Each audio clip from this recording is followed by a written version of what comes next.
Hi everybody, I'm Adele and I'm from Just Say Scraps, and I am here in Greece. I'm on top of the Acropolis right now, and this behind me is the Parthenon, which was the temple to the goddess Athena. We will be showing you areas of Greece on our trip, and right now you can enjoy what we have for you today, the technique.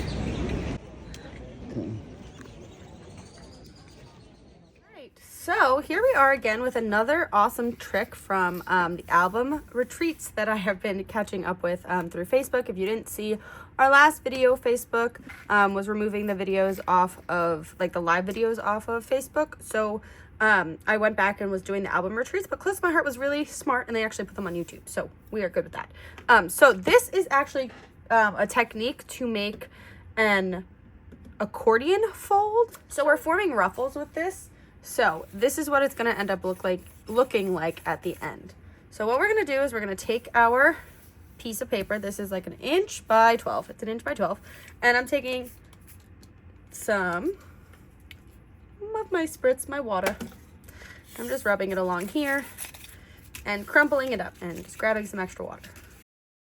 So once you crumple that good, I'm going to open that back up and flatten it out. All right, so it's still a little wet, but that's okay. So then what I'm gonna do is I'm gonna fold the first piece, and then I'm gonna come through with the next piece, and I'm gonna fold it under, but then leave it a little bit further out. So I'm kind of doing like a stepping stone. If you've ever sewed, if you are a sewer, you kind of know this is like a pattern that you do when you're sewing, when you're trying to get the stitches to be right next to each other. So you can kind of see I fold it larger and then in half, and then larger and then in half. So we get this ruffle look. The reason we wet the paper is because it lets us move the paper easier, and by crunching it like we did, we got a really pretty ruffly look, I guess. You know, when things are ruffled, they're kind of a little bit not smooth.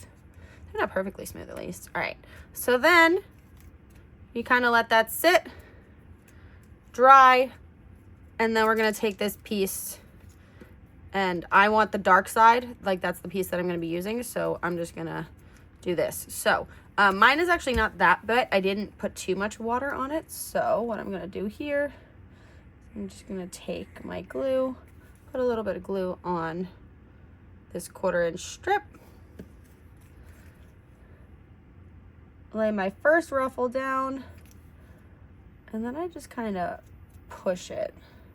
So see how it did crinkle in, which is fine, but we want to hold this for a few seconds to make sure that it stays. If you need some extra glue, you can always stick it on there, but then once we get this to stay, so you can see the backside, see how it's just kind of holding each piece, and then once we get it to stay, you can take your scissor and chop the excess.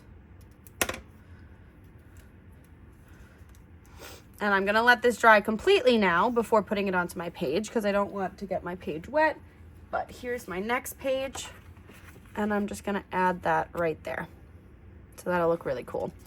So when I put it on, I actually ended up using the red tape.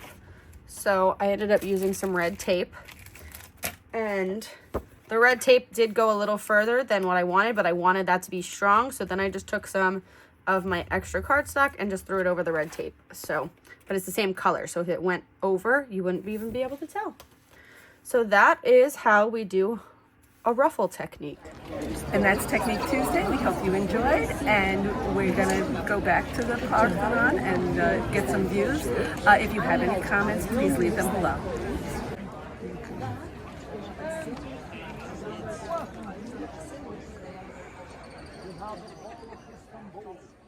Here's another view of the Parthenon from a different aspect. We hope you're enjoying my trip to Greece. There'll be plenty more pictures to come.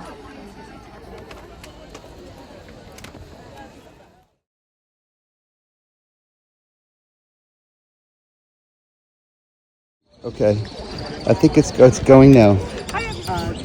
Tourist. I guess start over. I'm sorry. I didn't do it the right way.